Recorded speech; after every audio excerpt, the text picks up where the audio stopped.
Olá pessoal, mais um vídeo, continuando aqui as questões da AFA 2024. Um cone de revolução possui volume igual a 128π. Em sua base escreve-se o hexágono regular de lado 8. Considere um cilindro que tem o mesmo volume e a mesma área da base do cone descrita anteriormente.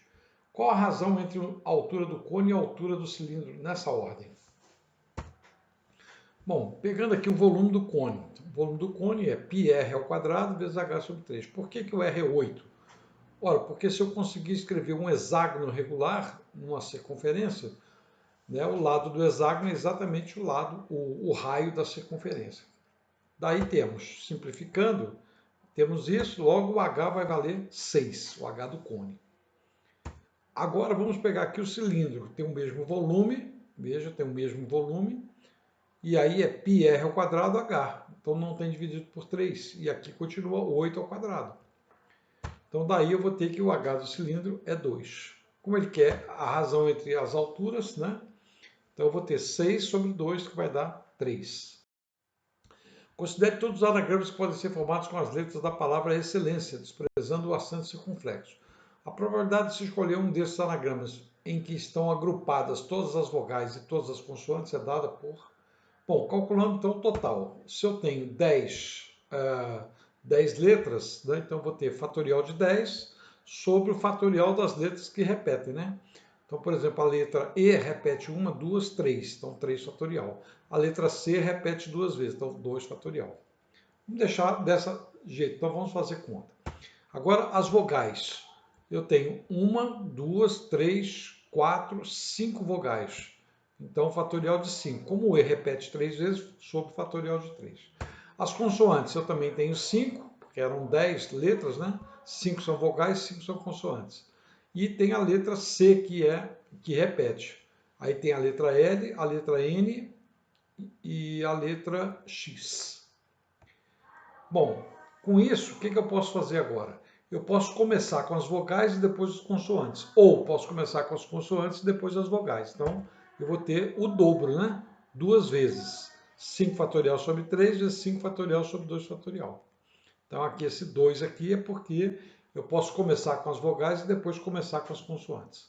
Então, a probabilidade vai ser a divisão, então, desse total aqui agrupado sobre o total de anagramas. Simplificando aí, vamos ter exatamente isso, que é a resposta de uma das alternativas. A função real f, que varia nesse intervalo no domínio e tem isso aqui como imagem, ela é quadrática e passa pelos pontos menos 1 e 0, 0 e 3 e 1 e 4. Considere que f é inversível e sua inversa é simbolizado por f de menos 1. Se a representação de f de menos 1 é na forma desse tipo aqui, quanto vale AB mais C mais D? Bom, vejamos. A função é quadrática, então ela tem esse modelo aqui. Poderia ter usado outras letras, né, para não confundir com essa, mas tanto faz. Então, essas letras que estão aqui não são exatamente essas aqui. Muito bem. Então, se aqui o y é 0, o x é menos 1. Então, fazendo essa continha, substituindo, vamos ter que b menos a igual a 3. Agora, substituindo 0 e 3. Então, 0 no lugar do... desculpa. C vale 3, é por causa disso aqui. Se x é 0, então o último número é o C é 3. Por isso que eu já substituí o 3 aqui. Agora o outro, y é 4 e x é 1. Substituindo, vamos ter exatamente isso. Então eu tenho essas duas expressões aqui, né? Então eu vou somar. Vai cancelar o A, vai ficar 2b igual a 4. Logo, b igual a 2. Substituindo em uma delas, por exemplo aqui, né? A mais 2 igual a 1, então A vale menos 1. Então a nossa função quadrática tem esse modelo aí. Agora vamos achar a inversa. Como é que eu acho a inversa? Ó, trocando o y pelo x e o x pelo y. Então vamos ficar assim.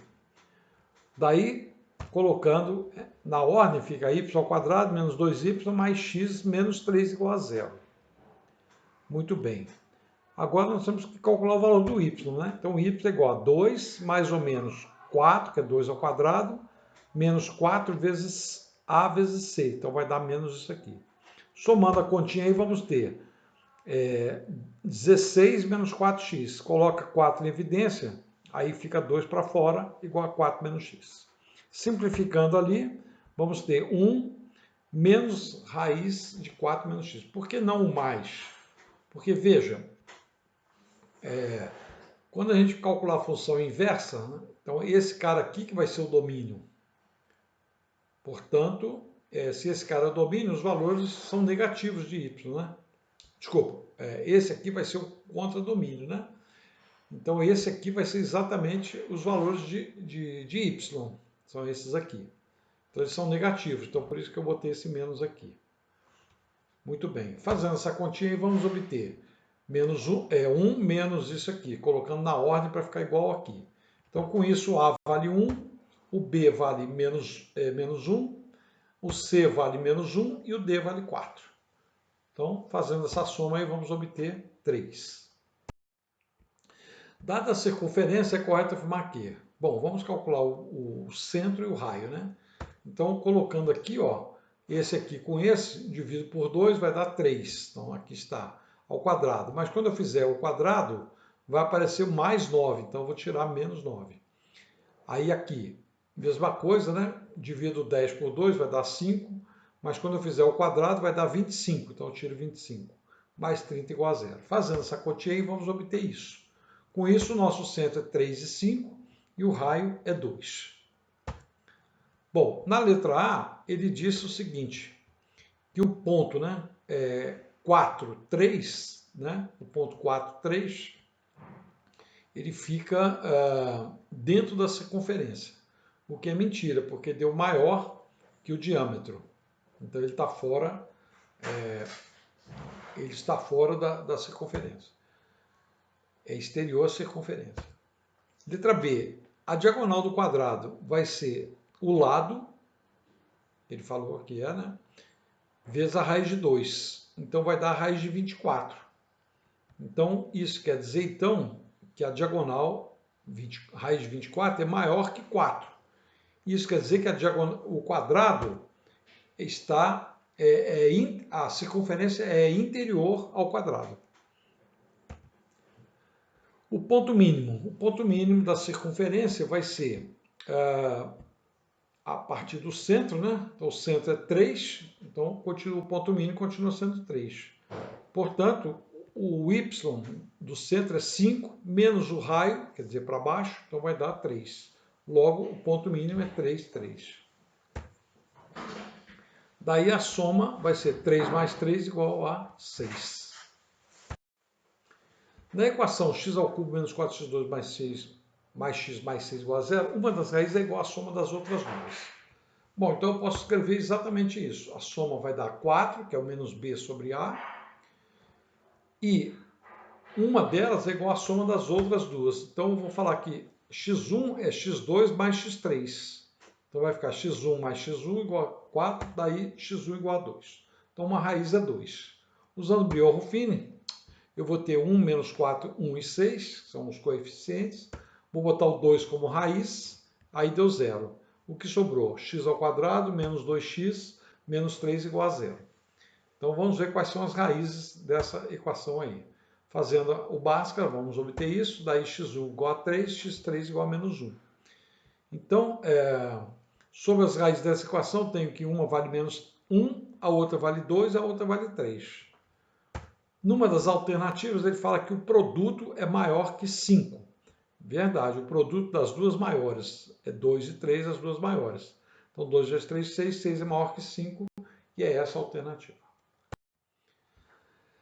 Seja P de x um polinômio de coeficientes reais. O coeficiente do termo maior do grau de P de x é menos 1. E sabe que P de x possui 3 raízes distintas, alfa, beta e gama, que satisfaz o sistema linear abaixo, e que a menor das raízes possui multiplicidade 2. Então, vamos calcular, então, as raízes aqui. Então, esse é o polinômio do quarto grau, né? Porque varia do 0, né? Aqui, aí 1, 2, 3, 4. Então, eu vou ter exatamente isso. 1 menos 1, que é o coeficiente de maior grau, do termo de maior grau. Bom, agora vamos mexer nesse sistema. Esse sistema, eu vou somar o 1 com o 2. Somando aqui vai dar 0, somando aqui vai dar 0, somando aqui vai dar menos lambda. E somando aqui vai dar 3. Portanto, lambda é igual a menos 3. Então, já achamos uma raiz. Agora, vamos subtrair a segunda com a terceira. Então, subtraindo, né, vai cancelar o lambda. Então, vai ficar menos 2α e mais 3β. E isso vai dar 4. 2 menos 2. Bom, agora vamos pegar alfa menos 2β, né, é igual a menos 2 mais 3. Então, vai dar 1. Então, resolvendo esse sistema, eu vou obter β igual a menos 6, substituindo alfa igual a menos 11. Portanto, as raízes são menos 11, menos 6 e menos 3. Aqui está dizendo que a menor das raízes possui multiplicidade de 2. Então, quer dizer que o menos 11 repete 2 vezes. Então, eu posso escrever dessa forma. Menos 1, x mais 11 elevado ao quadrado, x mais 6 e x mais 3. Bom, p de x por q de x é igual a x mais 10. Então, eu posso inverter. Eu posso fazer p de x dividido por x mais 10 é o q de x. Então, se eu quero o resto, basta fazer o p de menos 10, que é a raiz desse cara aqui. Então, substituindo, o valor vai dar, então, menos 28. Considere um número complexo z e tal, em que x e y são reais e i é a unidade imaginária, e z barra é o conjugado de z. Os números complexos z que satisfazem a igualdade são representados graficamente no plano arcano de Gauss por... Bom, substituindo então z por x mais y, aí eu vou ter ele ao quadrado mais 2 vezes a imagem de z. A imagem de z é o y. Desculpa, o imaginário de z é o y. Desse lado, substituindo, fica o módulo de z é a raiz quadrada. Então, ao quadrado vai ficar exatamente x ao quadrado mais y ao quadrado. Aqui menos a parte real de z, que é o x. E aqui z menos o conjugado. Então, z menos o conjugado. Fazendo essas continhas aí, vamos obter isso aqui, mais isso.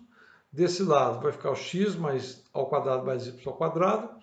E aqui vai cancelar esse x e vai ficar 2y vezes x, então vai ficar isso aqui. Bom, simplificando aí, vamos obter exatamente isso, né? Cancelando x ao quadrado com x ao quadrado, y ao quadrado com x ao quadrado, eu vou ter 4xy igual a 0. Ou seja, o i não é 0, o 4 não é 0, então ou x é 0 ou y é 0, ou os dois são 0. Então, x é igual a 0 ou y é igual a 0. Mas pode ser os dois também. Se o x for 0 e o y for 0, é um ponto. Se só o x for 0 e o y não, então eu tenho o eixo imaginário. Se o y for 0 e o x não, então eu vou ter o eixo real. Logo, eu vou ter dois eixos perpendiculares, né? Ou seja, é o próprio x e y, né? O sistema cartesiano. Então, eu vou ter duas retas perpendiculares. Valeu, pessoal. Um abraço. Até o próximo.